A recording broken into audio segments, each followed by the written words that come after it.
우리의 자리에서 우리 역할을 다 최선을 다해서 해야 되겠죠. 네. 이단 상담하시면서 또 탈퇴자들과 함께 교회 사역을 하시는 부산 이엄교회 보면 상당히 활성화가 돼가고 있고 나름대로 이 지역에서 잘 감당해 가시는데, 목사님께서 이엄교회 탈퇴자들을 위해서 좀 나름대로 전략을 가지고 있다면 또 탈퇴자들에게 어떤 훈련을 좀 하고 계시는지 한 말씀만 듣고 싶습니다. 저희가 뭐 잘 하지는 못하고요, 목사님. 또 그냥 최선을 다하는 거고요. 네. 저희도 아직 세워감이 가는 중이라서 네. 어려운 부분이 없지 않아 있습니다. 있고. 근데 이제 저는 이제 신천지 탈퇴를 위해서 이단 사역을 하고 있지만, 사실 엄밀히 말씀드리면 탈퇴는 그냥 하나의 시작일 뿐이다, 이렇게 생각합니다. 현재 탈퇴가 많은 분들은 어렵다, 너무 힘들다 이렇게 말씀하지만, 제가 한 18년 이 사역을 현장에서 계속 하고 있습니다만은, 뭐 교회를 한 지는 얼마 안 됐지만 일단 사역 탈퇴는 18년을 됐죠. 근데 그렇게 많은 영혼들을 건져냈음에도 불구하고 그분들이 과연 건강한 그리스도인으로 예배자로 하나님 앞에 서 있을까, 이렇게 한번 뒤돌아보면 네. 너무 하나님 앞에 네. 송구하기도 하고 장담을 못 하겠어요. 몇 분이 하나님 앞에 예배자로 서 있을지. 그래서 제가 네. 기도 중에 이엄교회를 시작하게 됐는데요. 역시 저희도 많은 탈퇴자가 있지만 예배자로 하나님 앞에 1대1로 건강하게 신앙하는 분들을 세우는 건 지금도 너무 힘들고 어렵습니다. 네. 탈퇴는 그에 비해서 쉽다는 생각이 들 때도 있습니다. 예배자로, 하나님 앞에 신실한 자로 좀 스스로 하나님 말씀 안에서 기도하면서 신앙의 길을 가는 사람들은 많지 않거든요. 그래서 저희는 한 분이 와도 어쨌든 하나님 앞에 예배자로 세우기 위해서 최선을 다해서 섬기는 거고요. 네. 믿음은 저희 영역이 아니잖아요. 바울이 말씀하신 건 나는 심었고 아볼로는 물을 주었을 때 오직 하나님이 자라게 하시는 역사이기 때문에 하나님이 그런 믿음을 주시기를 구하면서 저희는 어쨌든 하나님 앞에 예배자, 그리고 하나님 앞에 1대1로 설 수 있도록 그렇게 저희가 이제 계속 양육을 많이 하는 편이죠.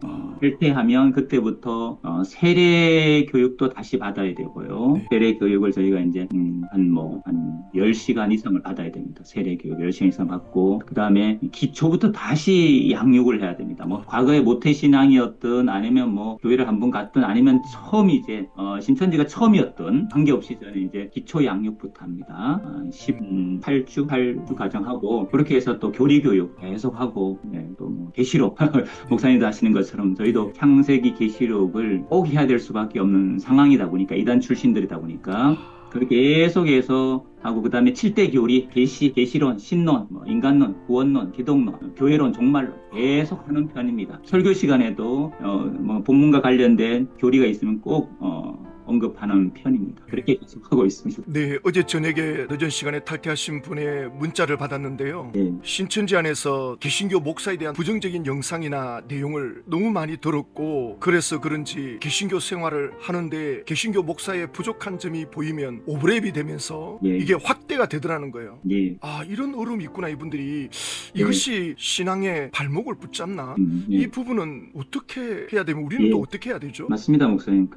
저도 신천지 출신이니까 저는 장로교에 있다가 신천지 빠졌다가 다시 장로교로 돌아왔습니다만은 제가 장로교에서 신천지 가기 전에 만난 목회자들은 정말 좋으신 분들이었습니다. 근데 이제 저는 그런 이미지가 많지 않았죠. 근데 이제 신천지 가게 되면 결국 기성교회 목회자들의 그들은 아주 비리 모음집이 있어요. 비리 모음집을 통해서 한기총 목사들의 타락상, 법적인 판결 받은 거 정말 디테일하게 다 모아갖고 책자까지 만드는 입장이니까, 그게 이제 어떤 기성교회, 소위 신천지가 말하는 바벨론 목회자, 바벨론의 타락상을 얘기해야, 그렇게 해야 신천지가 더 부각되는 거니까요. 그래서 그게 너무 강하다 보니까 아마 탈퇴해서 교회를 다니고 싶은데도 신천지에서 교육받은 게 이미지 잔상이 너무 깊은 거죠.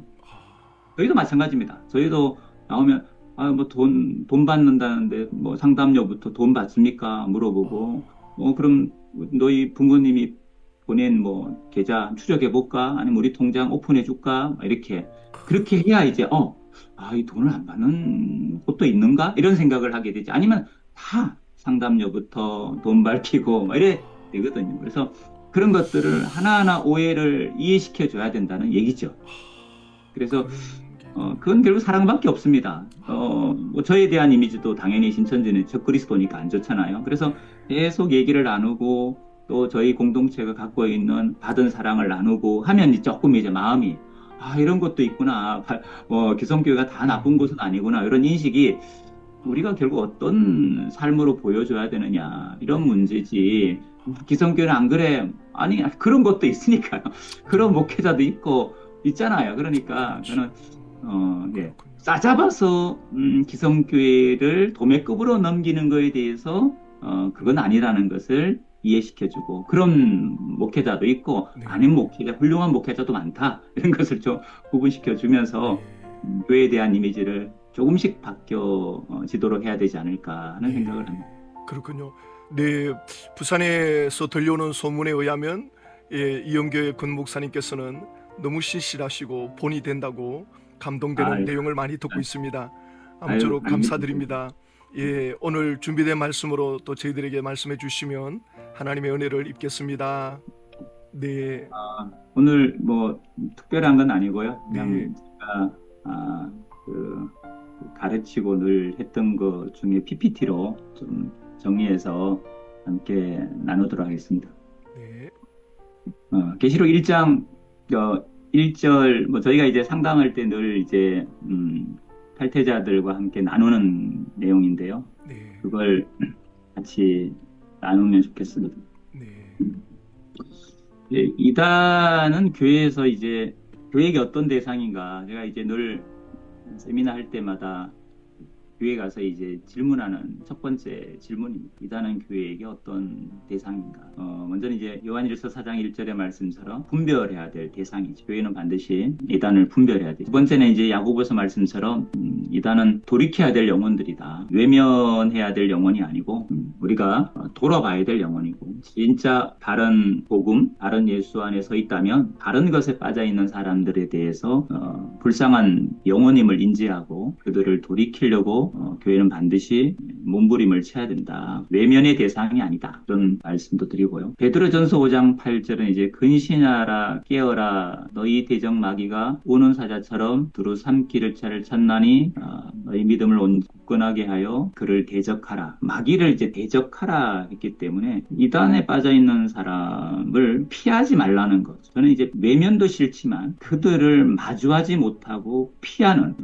우리 한국 교회 성도들 이것도 저는 이제 문제라고 생각합니다. 그래서 피하지 말고 성경은 대적하라. 대적하려면 하나님의 전신갑주를 입지 않고는 저들에 대해서 관심을 갖고 이해하지 않고는 또 저들에 대해서 알지 못하고는 대적할 수 있는 힘이 없기 때문에 저들을 배워야 되고 알아가야 된다. 그래서 피하지 말고 대적하자. 그 다음에 이제 계시록 19장 20절은 이단은 결국 교회와 주님 오실 때까지 공존하는 함께 이 세상에 있는 공존하는 존재다. 그래서 교회는 이단을 절대로 박멸할 수 없다. 그런 박멸하라고 예수님이 교회에게 이단을 박멸하라고 말씀하신 적이 없다는 거죠. 그래서 주님이 박멸할 이단인데 주님이 오셔서 박멸하는 존재가 사이비 이단인데 교회에게 박멸을 요청하는 것은 이거는 지나친 거다 생각합니다. 그래서 공존하기 때문에 우리가 더욱 분별해야 되고 또 저들을 돌이켜야 되고 또 대적해야 될 대상으로 봐야 된다는 거죠. 이단들은 성경 66권 중에 제일 강조하는 것이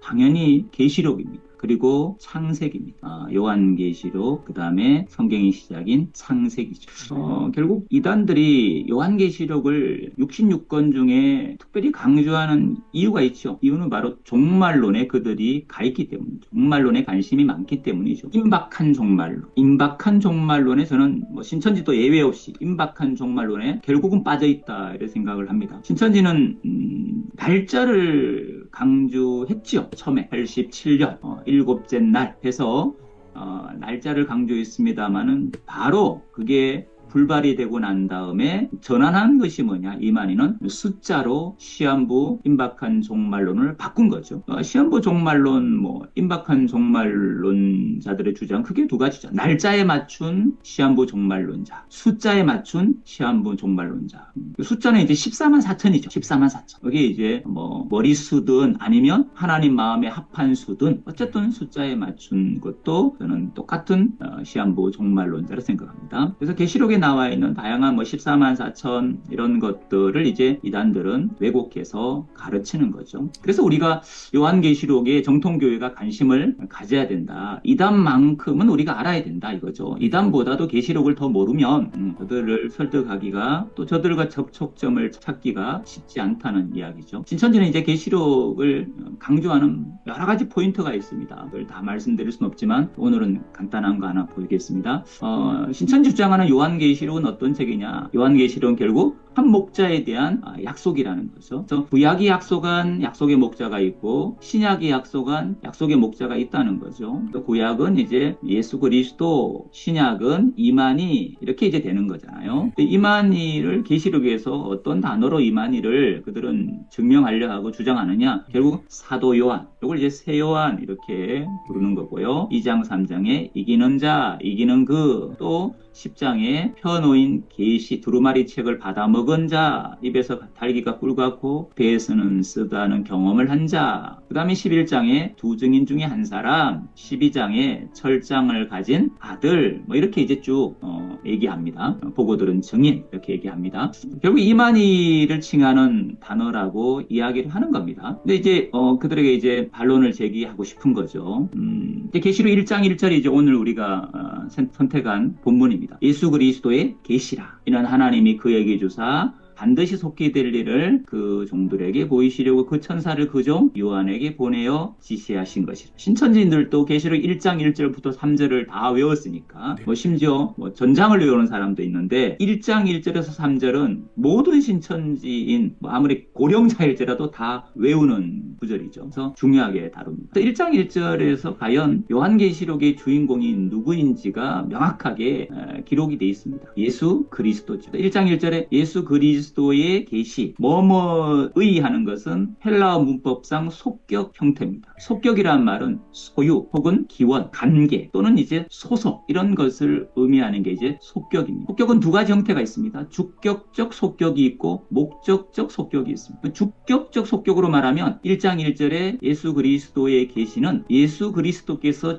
주신 계시죠. 그분이 주신 계시, 그분이 열어주신 계시 이래 되겠죠. 목적적으로 말하면 예수 그리스도의 관한 계시입니다. 예수 그리스도의 관한 계시, 예수께서 자신을 드러낸 계시다 이 말이죠. 그럼 예수 그리스도의 계시라는 이 한 단어를 통해서 우리는 요한계시록의 주인공이 누구인지를 선명하게 깨달아야 되는 거예요. 예수 그리스도. 그래서 요한계시록의 시작도 예수 그리스도, 그리고 끝도 예수 그리스도입니다. 그래서 이게 계시록을 봐도 그렇지 않습니까? 1장 1절에 예수 그리스도의 계시라 이렇게 시작됐죠. 계시록 22장 20절 21절에 어떻게 끝납니까? 이것들을 증언하신 이가 이르시되 내가 속히 오리라 하시거늘 아멘 주 예수여 오시옵소서. 주 예수의 은혜가 모든 자들에게 있을지어다. 아멘.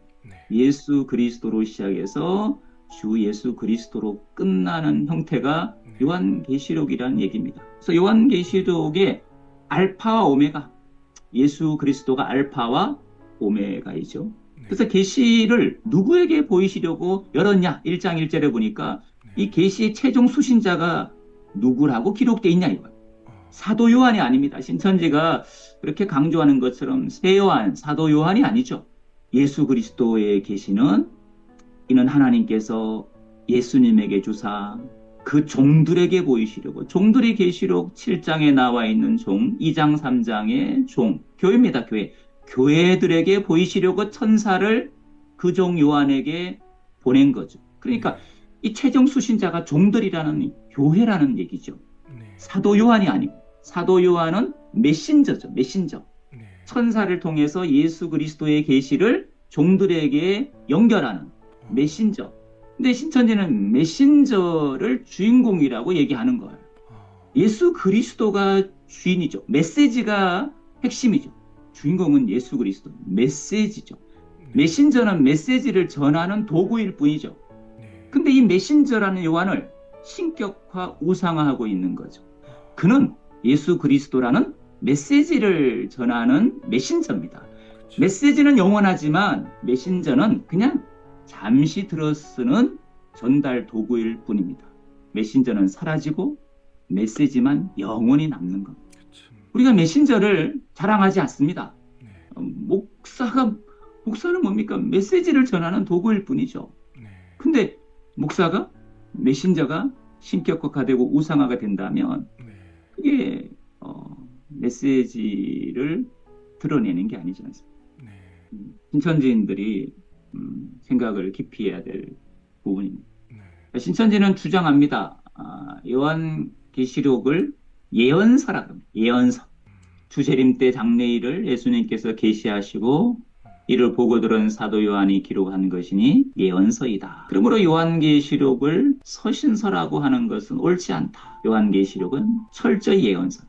서신서라는 걸 부인하고 예언서라는 걸 강조하는 것이 신천지인들의 계시록을 보는 관점입니다. 반론을 한번 하겠습니다. 흔히 요한계시록을 예언서로 구분하지만 정확하게 말한다면 계시록은 서신서, 편지 형식을 가진 예언서죠. 형식은 서신의 형태를 갖춘 예언서이면서 장르로 분류하면 묵시문학, 계시문학으로 분류할 수 있습니다. 그래서 서신서, 편지 형식을 가진 예언서이면서 묵시문학, 계시문학으로 계시록은 표현할 수 있습니다. 계시록 1장 4절을 보면 요한은 아시아에 있는 7교회에 편지하노니, 서신, 편지니까 서신서죠. 그래서 계시록은 서신서 형태를 띱니다. 안부를 묻잖아요. 성부, 성령, 성자 이름으로 문안을 합니다. 안부를 묻습니다. 이게 이제 전형적인 서신의 형태죠. 편지가 아니라고 부정하는 것은 비성경적인 표현이죠. 1장 3절 이 예언의 말씀을 읽는 자와 듣는 자들과 그 가운데 기록한 것을 지키는 자들은 복이 있나니 때가 가까움이라. 분명히 예언의 말씀이다 이렇게도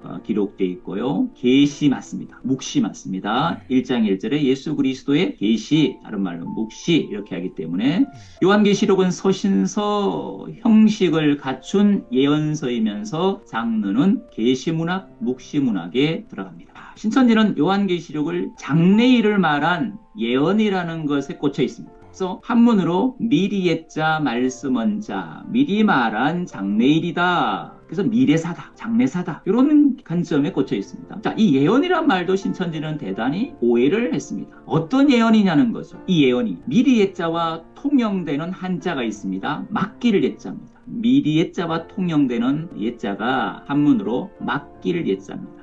맡겼다 이거죠. 예수 그리스도께서 계시를 천사를 통해 사도 요한에게 맡겼다는 거죠. 뭘 맡겼느냐? 과거, 현재, 미래를 통찰하는 말씀을 맡겼다는 거죠. 과거, 현재, 미래를 통찰하는 말씀을 맡긴 거죠. 구약 같으면 선지자들에게 하나님께서 과거, 현재, 미래를 통찰하는 하나님의 말씀을 맡긴 거죠.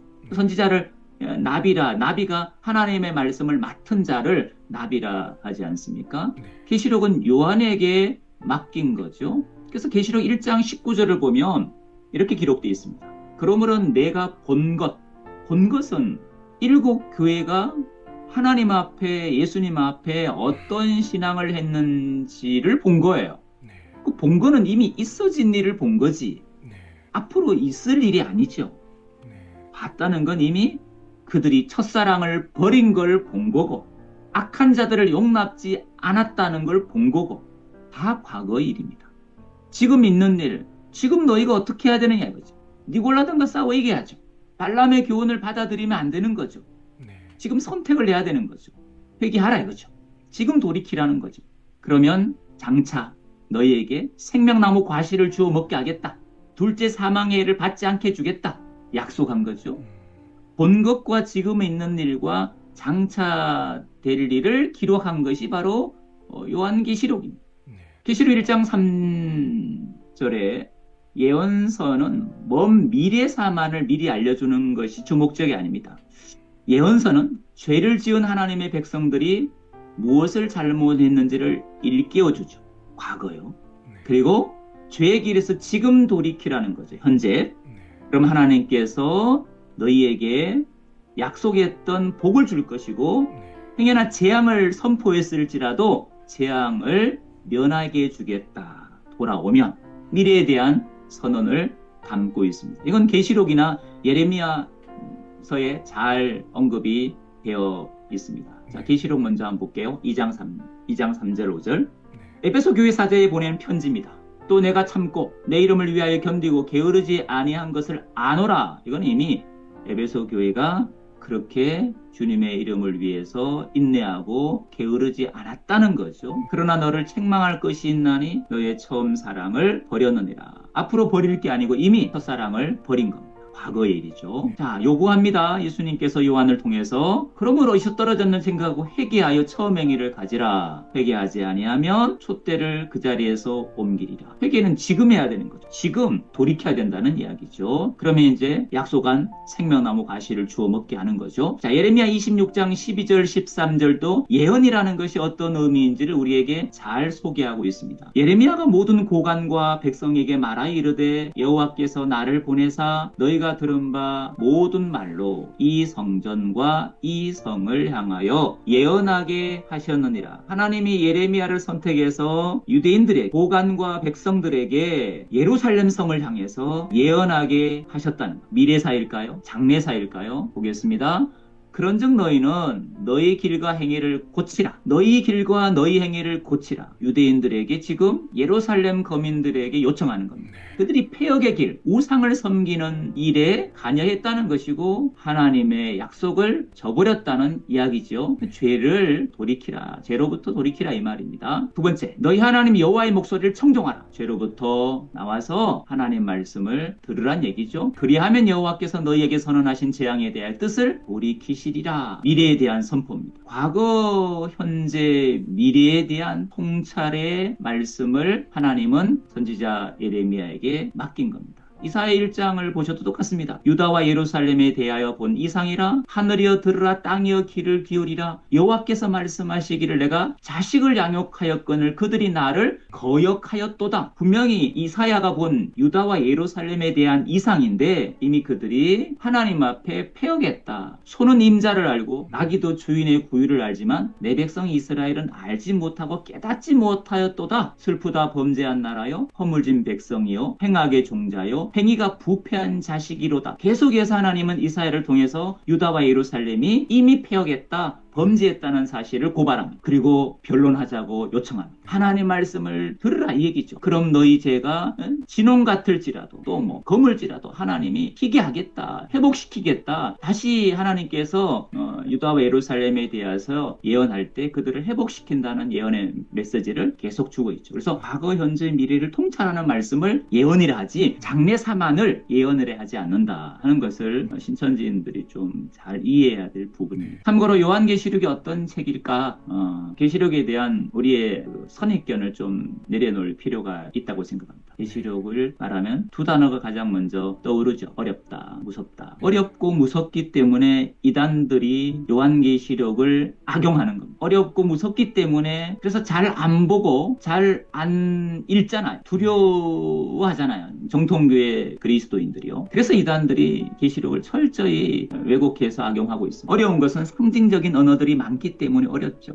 일곱 머리 열뿔, 황충이 뭐 철윤갑을 입고 꼬리는 뱀 같고 이런 단어들이 상징적인 단어이다 보니까 너무 이게 어려운 거죠. 그럼 상징적인 언어를 이해하면 쉽겠죠. 그래서 이 요한계시록이라는 성경이 그 뿌리가 어디를 두고 있는지를 좀 우리가 이해하면서 봐야 되죠. 구약이죠, 구약. 요한계시록은 구약의 배경, 구약의 뿌리를 두고 있습니다. 특별히 뭐 출애굽기 같은, 뭐 창세기도 마찬가지지만 출애굽기, 모세를 통해 히브리 백성들을 애굽으로부터 건져낼 때 10가지 재앙을 내렸습니다. 하나님께서. 그 10가지 재앙들이 고스란히 요한계시록의 심판의 언어로 등장합니다. 특별히 이사야서, 호록기에 기록된 에스겔서, 다니엘서 이것들이 그대로 요한계시록의 언어로 등장합니다. 그래서 구약의 망원경으로 요한계시록을 봐야 되죠. 구약의 망원경으로 보면 이게 선명하게 보이는 거죠. 성경 66권이 다 유기적인 연결이 돼 있는 것처럼 관계가 있는 것처럼 구약과 별도로 분리해서 계시록을 보는 것은 것은 이해하기가 어렵습니다. 그래서 구약에 뿌리를 두고 있는 것이 요한계시록이다. 이렇게 이해할 필요가 있고요. 무섭다. 심판의 언어들이 너무 많이 나오지 않습니까? 일곱인, 일곱납, 일곱금대접. 근데 이 심판이 누구에 대한 심판인가를 제대로 인지하며 결코 계시록은 우리 정통교회 성도님들에게 무서운 책이 될 수가 없지요. 누구에 대한 심판이냐는 거죠. 이 계시록의 심판의 언어들이 교회에 대한 심판이 아니지 않습니까? 이거는 세상에 대한 심판입니다. 세상의 권력자, 그 배후에 있는 사탄 마귀에 대한 심판이라는 것을 놓쳐버리면 교회가 우리에겐 소망을 주려고 준 책인데 이게 우리에게 두려움이 된다면 계시록을 준 목적과 완전히 벗어나는 거죠. 마치 하나님께서 모세를 통해서 히브리인들 430년 동안 종살이한 히브리인들을 구원하기 위해서 애굽에다가 바로에게 10가지 재앙을 내린 것과 같습니다. 10가지 재앙이 모세를 통해 내리신 하나님의 10가지 재앙이 히브리인들에게 내린 재앙이 아니지 않습니다.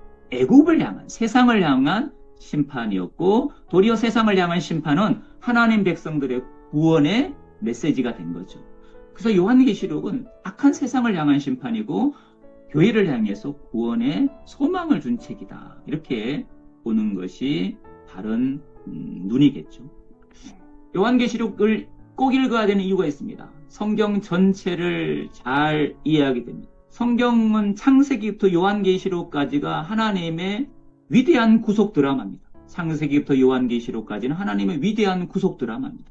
창세기는 구속 드라마의 서막, 요한계시록은 그 놀라운 구속 드라마의 종막. 영화나 드라마로 말하면 창세기는 앞부분 30분, 요한계시록은 영화의 마무리 뒷부분 30분.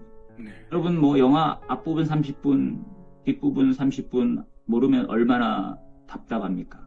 그래서 성경 전체를 이해함에 있어서 요한계시록은 중요하다. 요한계시록을 꼭 알아야 구원받는 건 아니죠. 요한계시록 몰라도 구원받습니다. 예수 잘 믿으면 구원받는 거니까. 그런데 요한계시록을 모르면 마지막 부분에 대해서 우리가 명확히 인지는 못하는 거죠. 두 번째, 요한계시록을 읽어야 되는 이유는 교회와 세상을 바라보는 눈이 열립니다.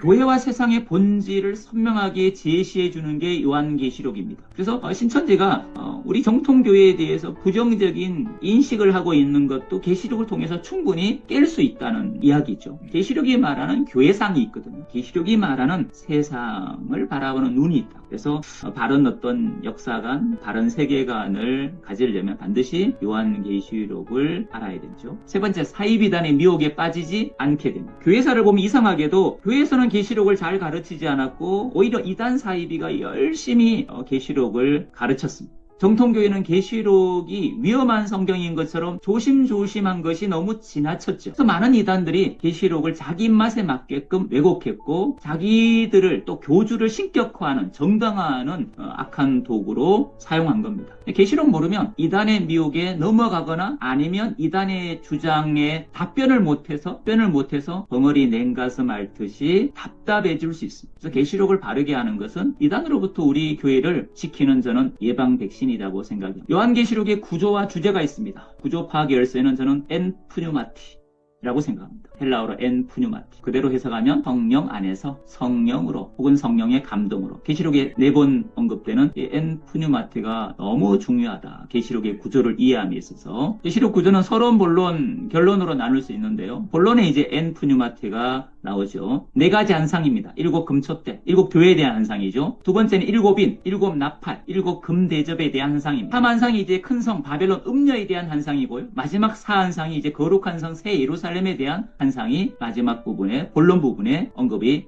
됩니다. 본론에 이제 4가지 한상은 이제 결국 주제가 교회와 세상입니다. 어떤 교회냐? 1한상은 전투하는 교회. 그 다음 마지막에 4한상은 완성된 교회입니다. 2한상, 3한상은 세상에 대한 심판의 한상입니다. 심판받는 대상이 누구냐? 악한 세상, 악한 세상의 권력자, 그리고 그 배후에 있는 사탄, 마귀가 심판의 대상이라는 거죠. 요한계시록 주제는 결국 세상과 교회입니다. 세상은 망하고 교회는 완성되고 비록 불완전한 교회지. 2장 3장의 교회를 보면 연약한 교회가 틀림없습니다. 그런 이 불완전한 교회가 결국은 새 예루살렘으로 완성된 교회로 세워지게 된다. 그리고 악한 세상은 결국 무너진다. 이게 이제 요한계시록이 다루고 있는 가장 중요한 주제입니다. 계시록은 현재를 종말의 빛 속에서 살아가게 하기 위함이고요. 교회가 세상의 어떤 핍박에도 굴하지 않고 용기를 갖고 유혹에도 지지 않고 지혜롭게 승리하라는 메시지를 담고 있고, 우리에게 정말 중요한 영원한 천국이죠. 새하늘 새 땅을 강렬하게 소망하라는 거죠. 이 세상이 비록